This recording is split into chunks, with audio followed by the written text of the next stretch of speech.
저 안철수는 윤석열 후보를 지지하기로 했습니다.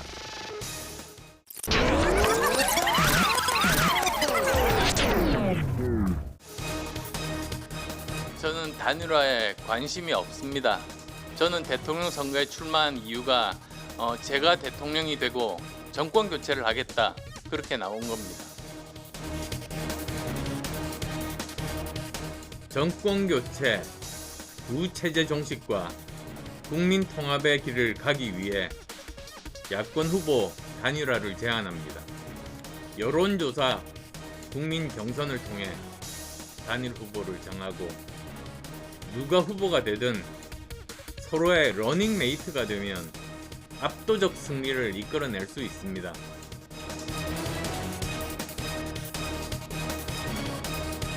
여론조사 얘기를 저도 들었는데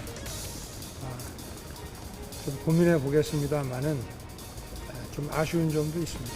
그리고 자세한 답변은 제가 하지 않겠습니다.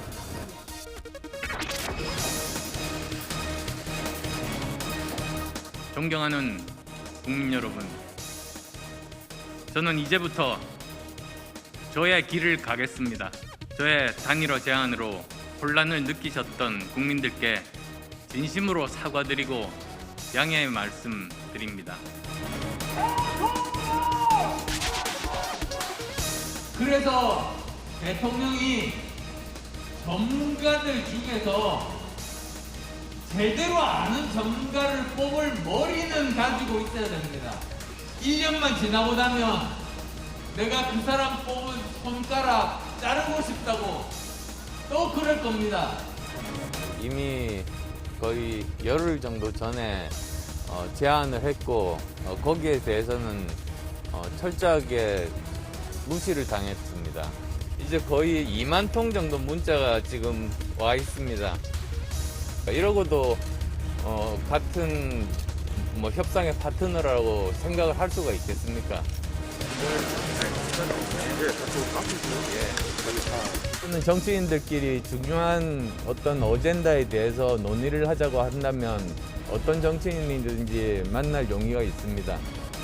이번 정부에서의 정말 시대 정치인이다. 저는 그렇게 조금 설명을 드리자면 우리나라 한국 기업인데 외국에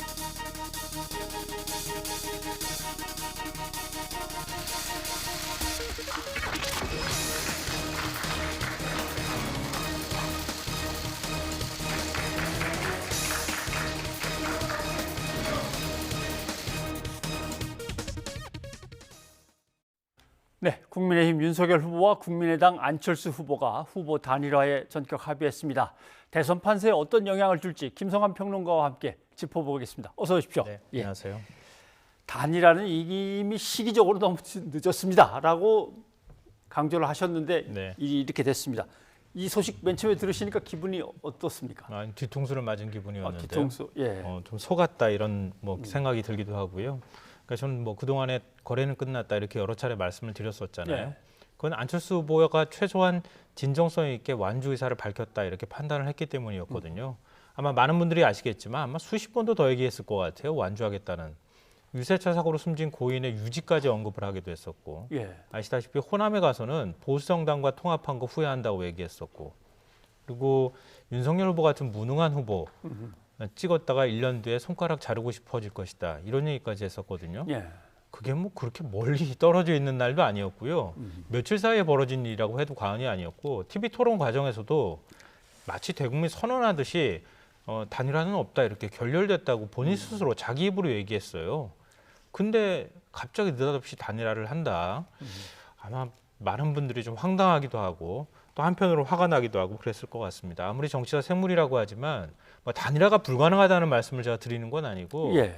그동안 안철수 후보가 너무 많은 말을 해왔기 때문에 거기에 따른 배신감이 생기는 거 아닌가 그렇게 생각합니다. 자, 우리는 이것 때문에 단일화를 합니다라고 하는 두 후보의 한번 이야기를 들어보죠. 예. 며칠 전까지는 여론조사가 아니면 안 된다고 하셨는데 오늘은 여론조사가 아니어도 되는 이유가 뭡니까?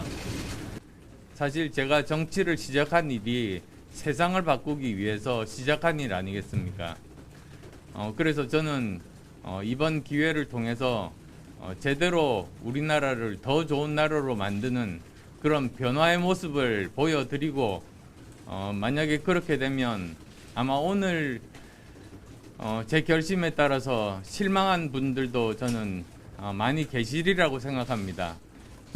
어제 새벽에 만나셨다고 하는데 혹시 그 만남은 누가 제안하셨는지 여쭙고 싶고, 그다음에 그게 토론 전에 이루어진 건지 아니면 토론 후에 이루어진 건지도 같이 여쭙고 싶습니다. 윤석열 후보. 네. 뭐 누가 먼저 할 것도 없습니다. 그래서 거의 뭐 우리 안 의원님이나 저나 서로 만나고 싶어 했고, 그리고 그런 얘기는 TV 토론 끝나자마자 바로 서로 연락이 돼가지고 이야기를 종합하면 TV 토론 때 막 싸웠는데 나가면서 그러지 말고 우리 저쪽 가서 마지막으로 한 번만 더 얘기합시다. 이렇게 된 건 아니라는 것 같아요. 서로 계속 연락이 주고받고 있어서 누가 먼저 할 것도 없이 그냥 만나는 걸로 돼 있다. 그 얘기는 결국 계속 얘기를 하고 있었다, 이런 뜻인가요? 언론에서는 극적인 단일화, 뭐 심야에 이루어지는 회동, 뭐 이렇게 표현하는데요. 제가 볼 땐 그거 아닙니다. 예. 일종의 이제 겉으로는 극적인 단일화 효과를 만들기 위해서 얘기는 하고 있지만 그 전에 미리 어느 정도 얘기가 됐다고 생각해요. 예. 왜냐하면은 이미 언론 보도를 통해서 나오는 내용이지만 어제 한창 토론회 하는 시간 동안에 오후 9시, 밤 9시에 장제원 이태규 라인이 가동이 되고 있었다고 하잖아요. 그러니까 그때 그냥 두 사람이 잠깐 만나가지고 어떻게 단일한 합의안을 만들 수 있었겠어요. 예. 그러니까 우리가 좀 기억을 더듬어 보면 지난주 일요일 윤석열 후보가 사실상 긴급 기자회견을 열어서 단일화가 결렬된 것처럼 그렇게 얘기했잖아요. 예. 단일화 책임을 안철수 후보한테 떠넘긴 거였단 말이에요. 그 이후에도 장제원, 이태규 라인이 가동이 됐고 예. 토론회 당일날도 가동이 되고 있는 상황이었다는 얘기가 되는 거고요. 두 후보는 그 가동이 되고 있다는 사실을 알고 있었던 겁니다. 예. 어제 토론을 보면서 제가 한 분하고 이렇게 서로 얘기를 하면서 했는데 넥타이 색깔이 똑같아. 양복도 거의 똑같네. 안철수 후보는 왜 공격을 하지 않지, 윤석열 후보를? 그 전 토론회 때는 굉장히 날석에 공격했는데 이런 얘기를 주고받았는데 예. 제가 그래서 바로 뒤통수 맞았다 이렇게 말씀을 드린 거예요. 그러니까 두 후보가 새벽에 만났다고 하는 것도 기존의 단일한 이 합의안을 만들어 놓고 그 다음에 최종적으로 추인하는 과정을 밟은 것이다. 근데 그것 자체의 모양새가 그동안 해놓은 말이 너무 많으니까 예. 그 모양을 만들지 않으면은 뭔가 단일화가 그냥 야합으로 비춰질 가능성이 있잖아요. 극적으로 단일화 합의한 것처럼 보여주기 위한 두 사람의 만남이 있었을 뿐이었을 것이다. 저는 그렇게 개인적으로 추정하고 있고요. 단일화에 왜 그러면 합의했느냐 이 얘기를 안 할 수가 없는데 저는 기름이 다 떨어졌기 때문이다 이렇게 설명을 드리고 싶어요. 예. 그러니까 윤석열 후보 입장에서도 뭐 우리 차가 가려면 기름이 필요한 건 뭐 다 아시겠지만 윤석열 후보 입장에서도 선거 막판으로 가면 갈수록 점점 이 판세가 기울어져 가고 있다는 걸 알고 있었을 거예요. 예. 더 동력이 떨어지고 있다는 거를 느꼈을 거라는 겁니다. 이거는 제 말씀이 아니라 국민의힘 내부에서도 나오는 얘기였거든요. 예. 기세가 오히려 이준석 대표도 기세가 밀리는 분위기였다는 표현도 사용하고 그랬어요. 그러니까 TV 토론이나 이런 과정에서 후보의 무능력이 오히려 도드라지는 측면도 있었고요. 그리고 뭐 대장동 문제나 도이치모터스 사건이나 이런 것들 때문에, 그리고 또 이재명 후보가 계속 경제 민생을 강조했던 게 부동층한테 어느 정도 먹히기 시작했고 좀 열세에 있던 지지율이 거의 초박빙까지 올라갔던 상황이라는 거죠. 예. 그러니까 그 이전에 단일화 문제에 있어서 미온적인 태도를 보였을 때는 여연 조사나 이런 거 보면 많이 차이가 나는 걸로 보였는데 지금 최종적으로 오다 보니까 격차가 거의 줄어들었다는 생각을 하게 된 거죠. 예. 그러니까 불안한 생각이 들었다는 겁니다. 그러니까 그런 상황에서 안철수라고 하는 기름이 필요했을 것이다 이렇게 예. 생각되고요. 안철수 후보 입장에서는 지금 차가 가야 되는데 기름도 다 떨어져가지고 선거 비용도 문제가 되죠. 그리고 당내에서도 단일화라는 압박도 많죠. 삐걱삐걱 차에서는 고장나는 소리 들리죠. 그럴 때 윤석열 후보가 차 몰고 가가지고 타라고 하니까 탈 수밖에 없었던 상황이었을 것이다 이렇게 생각합니다. 안철수 후보는 상당히 쿨하게 대답을 하는 것 같습니다. 그럼 여론조사 주장하시던 건 어떻게 됩니까? 그러니까 지금 여론조사 할 시간이 어디 있습니까? 간단하게 끝나버렸는데. 그거는 명백한 거짓이죠. 왜냐하면 사실 재보궐선거 때도 마찬가지였지만 여론조사 결과 공개했습니까? 예. 공개 안 했잖아요. 지금 여론조사 깜깜이 기간이라고 하지만 여론조사를 할 수가 없나요? 그건 아니잖아요. 여론조사 할 수 있어요. 예. 공표를 못할 뿐이지. 그러면 지난번에도 공표하지 못했잖아요. 안 했잖아요. 그런 것처럼 남은 기간 동안에라도 합의만 했다고 하면 얼마든지 여론조사에서 후보 단일화 할 수 있었다고 볼 수 있는 거죠. 예, 알겠습니다. 자, 사실 후보와 당 입장에서는 지금 쭉 배경 설명이 됐지만 찍는 유권자 입장에서는 재외 국민투표에서 이미 차로 몇 시간을 달려가서 찍은 분들도 계시고, 그다음에 두 후보의 공약이 있는데 안 후보의 공약도 그러면 윤석열 후보의 공약으로 보고 찍어야 되는지, 안 후보의 공약은 다 폐기되는 건지 이제 복잡해집니다. 이게 단일화 효과가 이 유권자들의 마음을 어떻게 움직이겠습니까? 정치가 수학과 다른 게 뭔지 아세요? 아, 수학은 수학과 계산하면 되지만 정치는 계산으로 안 되는 아, 거잖아요. 계산으로는. 예. 그러니까 1%인 후보하고 단일화를 하더라도 한 5%나 10% 효과가 나타나야지 되는 거잖아요. 그렇죠. 그건 계산기를 두드려서 될 문제가 아니거든요. 그러니까 정치는 사람의 마음, 그러니까 늘 변하는 사람의 마음을 사로잡고 울림을 주고 공감을 얻어내는 이런 과정이라고 볼 수 있거든요. 예. 단일화 과정은 그래야 되는 거죠. 근데 지금 단일화하는 거 그렇게 보이세요? 글쎄요, 저는 좀 그렇게 안 보이는데요. 아마 보시는 분들에 따른 좀 생각이 다를 수도 있겠는데요. 그러니까 안 후보 지지율에 윤석열 후보 지지율을 더하면 뭐 이건 필승이다 이렇게 판단을 했을 것으로 보여요. 근데 과연 그런 효과로 이어질까요? 그렇기 때문에 정치가 어렵다 이렇게 얘기를 할 수밖에 없는데요. 그러니까 왜냐하면 당장 뭐 앞서도 이제 브리핑을 해주셨지만 안철수 후보 지지자들부터 떨어져 나가기 시작했어요. 그리고 여론조사에서도 반분되는 현상들이 나타나기 시작하고요, 지지층이. 이 얘기는 기존에 안철수 후보를 지지했다고 하거나 그 지지율에 포함되어 있던 유권자가 고스란히 윤석열 후보로 가지 않는다는 얘기예요. 그러니까 이재명 후보로도 상당 예. 부분 넘어갈 수 있다. 이거는 단일화가 꼭 필승의 조건이 되지는 않는다 이런 것이고요. 무엇보다도 지금 유권자 중에서 안철수 후보 지지자만 있는 게 아니잖아요. 예. 그러니까 보수층하고 진보층은 결집이 돼 있다고는 하지만 아직 표심을 드러내지 않는 사람들, 결집되지 않은 사람들, 유권자들도 적지 않게 있다고 봐야 되는 거거든요. 예. 그러니까 마지막 5%라는 말을 하는 겁니다. 근데 그 유권자들이 바라볼 때는 이게 과연 상식에 맞는 건가라고 하는 의문을 가질 수 있다는 거예요. 그 표심이 어디로 갈지는 저는 아직까지 예측하기는 어려울 것 같아요. 이 복잡한 사람의 심리를 어떻게 해석할 수 있겠습니까? 네. 다만 2030 젊은 세대나 또 이제 여성층이나 이런 경우에는 여러 가지 생각을 할 수 있을 것이다. 이 현 정부에 대한 심판이나 반감이 있고 이재명 후보에 대한 반감이 있더라도 과연 이런 단일화가 이 온당한가라고 예. 하는 의문을 가질 수 있기 때문에 이 지지층이 어디로 움직이는 것이냐 이거에 따라서 승패가 갈릴 수 있겠다 이렇게 생각합니다. 뭐 여론조사가 공표될 수 있다면 어떻게 변하고 있구나를 보겠지만 이제 공표가 중지됐으니까 뭐 투표 끝나고 나서 봐야겠군요. 그런데 벌써 안철수 후보가 나중에 뭘로 보상을 받게 될 거다라는 기사들이 막 쏟아져 나옵니다. 당에서 대표가 되는 얘기도 나오고 바깥에서 예를 들면 뭐 대통령 밑에 자리를 갖다가 취할 수도 있다 이런 얘기도 나오는데 계속해서 안 대표를 깎아내리고 있던 이준석 대표와의 관계는 어떻게 될까요? 이렇게 되면 합당을 한다거나 하면 이준석 대표의 존재감이 있습니까 지금? 글쎄요, 없잖아요. 뭐. 그렇지 않겠습니까? 그만하면 있죠 뭐. 아니요, 단일화 아무 효과 없다. 단일화는 그렇게 정치적으로 그런 게 아니다. 예. 그동안에 단일화 계속 반대하는 목소리 냈잖아요. 예. 안철수 후보 조롱하기도 하고 깎아내리기도 하고 이런 것들을 선봉에 섰던 사람이에요. 근데 지금 이번에 단일화 협상 한번 봐보세요. 저쪽에서는 선대본부장이 나왔잖아요. 이태규 그렇죠. 선대본부장. 근데 이른바 윤핵관이라고 불리는 윤석열 후보 최측근 뭐 또 어디로 갔는지 모른다. 이준석 대표와 늘 부딪히던 장제원 의원이 장제원은 당대표 패싱한 거 아닙니까? 예. 또 다시 패싱 당한 거예요.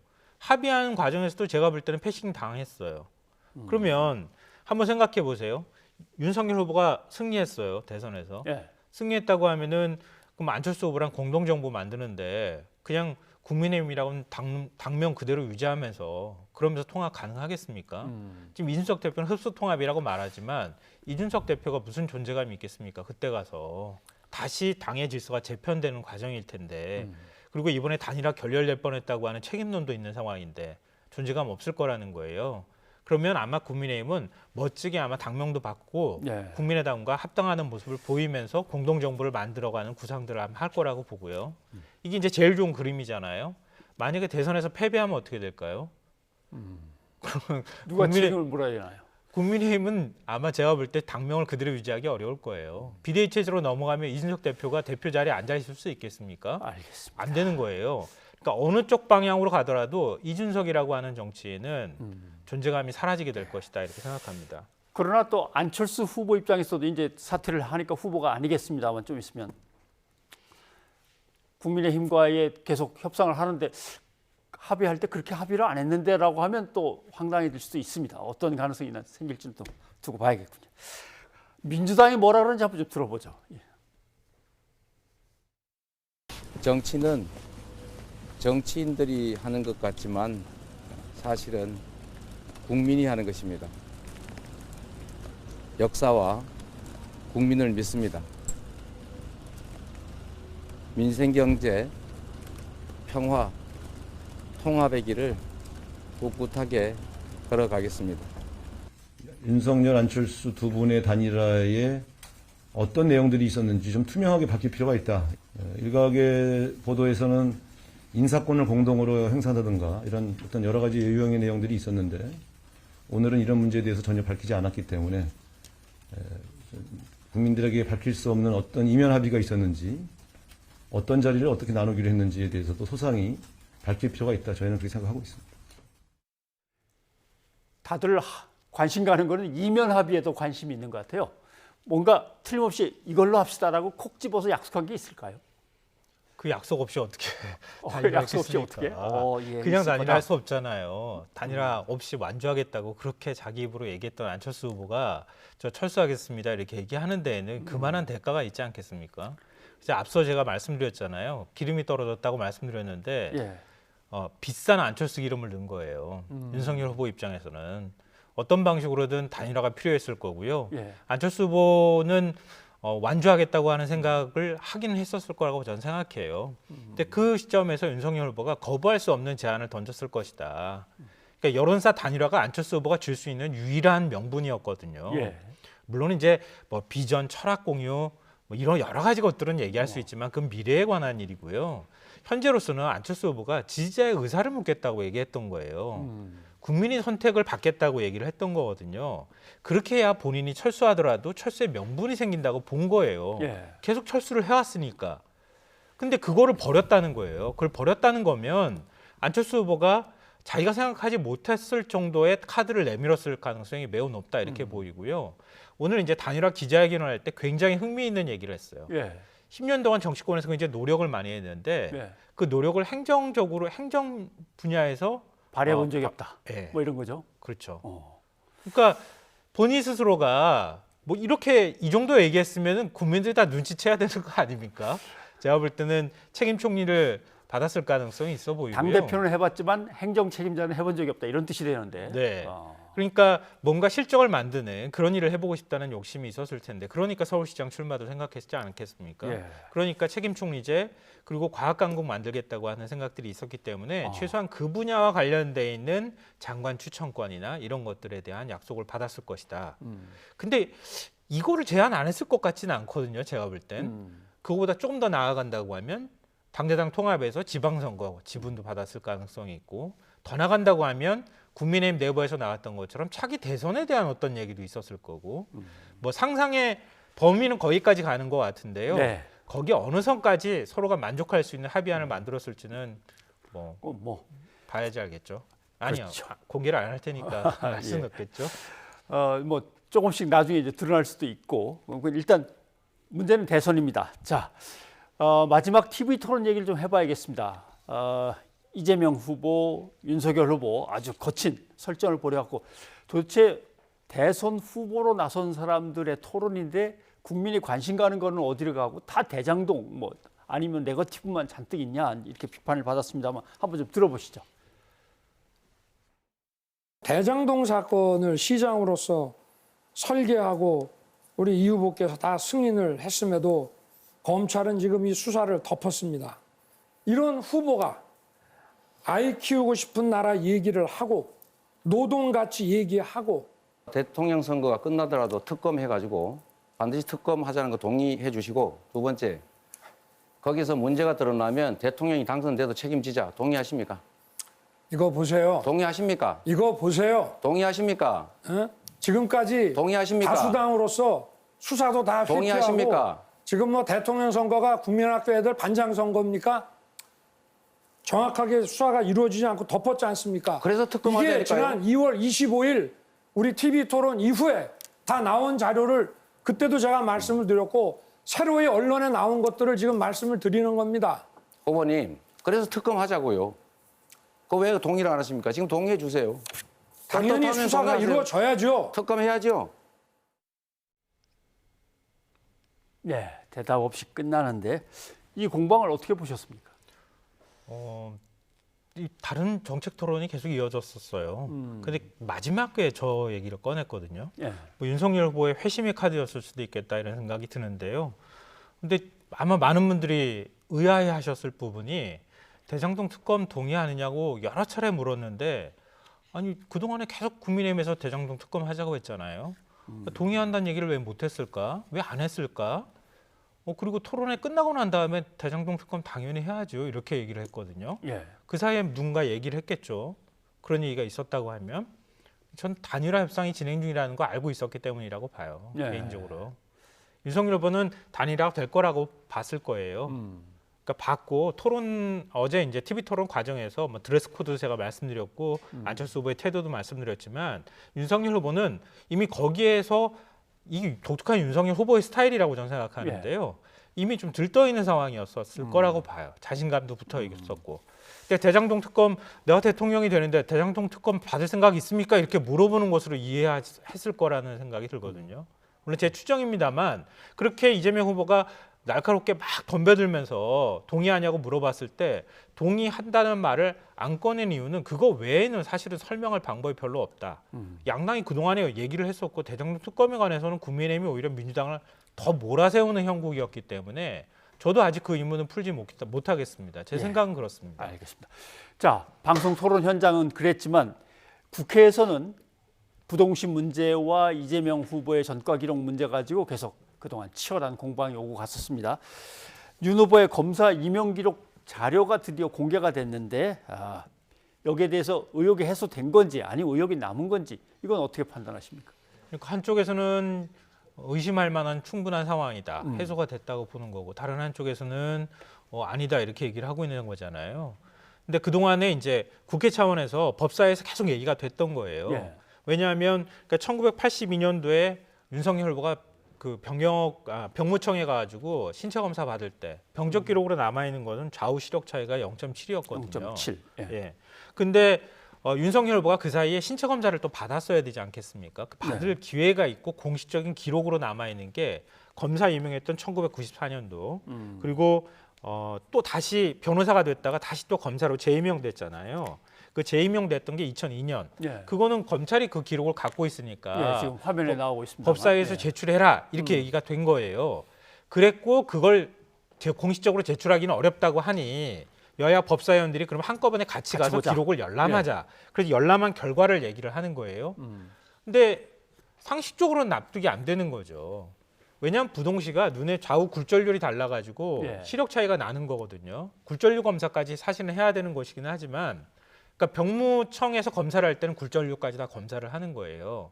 그때 0.7의 시력 차이가 났다고 하는데 그 다음에 검사 임명할 때는 0.2, 0.3밖에 차이가 안 났다는 거예요. 이 얘기는 뭐냐면 아무리 굴절률을 검사하고 안 하고 그런 문제를 떠나서 시력이 나빠지는 방향으로는 가도 어떻게 시력이 좋아지는 방향으로 갈 수가 있습니까? 그건 상식적으로 이해가 안 되는 거잖아요. 이거는 뭐 복잡하게 우리가 생각할 게 저는 없다고 봐요. 그러니까 저도 지금도 안경 쓰지만 과거엔 지금보다 훨씬 더 나빴거든요. 그러니까 아마 안경 쓰시는 분들은 다 아실 거예요. 눈이 좋아진다는 걸 상상할 수 없는데 좋아진 기록을 통해 가지고 볼 때 추정해 보면 어느 한쪽은 잘못됐다고 볼 수 있지만 검찰 신체 검사를 잘못했다고 보기는 어렵잖아요.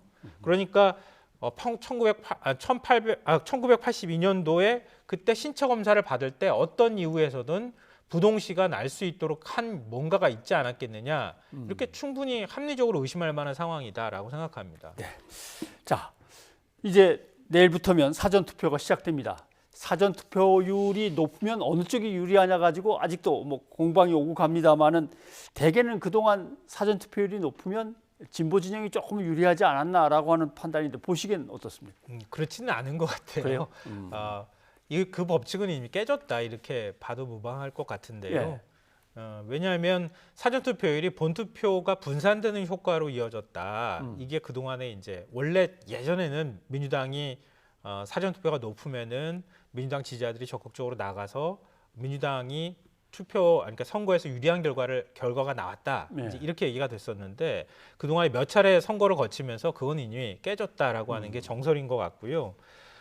보면 국민의힘 쪽에서는 오미크론 상황이기 때문에 아무래도 노년층이 오미크론에 감염될 걸 우려해서 또 확진자도 있기도 하고요. 그래서 투표장으로 잘 가지 않으면 어쩌나 예. 자기 지지층을 보면서 그렇게 얘기하는 것 같고요. 민주당의 경우에는 야권 단일화에 분노한 원래 진보 성향을 갖고 있었던 지지층이 좀 바로 지금 야권 단일화 이루어지고 난 다음에 사전 투표가 있으니까 대거 투표장으로 나가길 기대하는 마음이 좀 있을 것 같은데요. 근데 지난 이제 탄핵 때 있었을 때 대선 사전 투표율이 06%였습니다. 26% 조금 넘었고요. 본 투표율이 77%였어요. 근데 그걸 다 뭐 떠나서 정책 이해관계를 떠나서 보더라도 탄핵 이후에 촛불을 들었을 때 사전 투표율이 26%였는데 이번에 지금 오미크론 상황에서 26% 정도 나오거나 그걸 넘는 만약에 사전 투표율이 나온다. 그럼 뭔가 거기에 분명히 영향을 미칠 만한 요인이 있었다고 봐야 되지 않겠습니까? 그 요인이 어디서부터 나오는가? 그러니까 보수층 지지자들 그리고 노년층 심판을 하겠다고 하는 지지층이 더 많이 나와서 그런 현상이 발생했는가? 아니면은 분노한 민주당 지지층이나 아니면은 젊은 세대는 공정한 어떤 절차적 민주주의에 대해서 굉장히 민감하니까요. 그런 지지층들이 적극적으로 나와서 화가 나서 오히려 더 국민의힘을 심판하겠다고 하는 여론으로 반영이 된 것인가? 이것도 사실 예측 불허인 것 같아요. 이번 대선판을 예측 불허 대선판이라고 얘기하는 것처럼 결집은 하는데 정권 교체로 결집을 하느냐 아니다. 국민의힘에 맡기기는 그렇다라고 하는 쪽으로 결집을 하느냐. 그러니까 지난 대선 사전 투표율 26%를 기억하시고 과연 그걸 넘어가는 과정이 어떻게 되는지를 한번 예의주시해 보시면 어떨까 싶습니다. 오늘 여기까지 듣겠습니다. 김성환 평론가 고맙습니다. 네.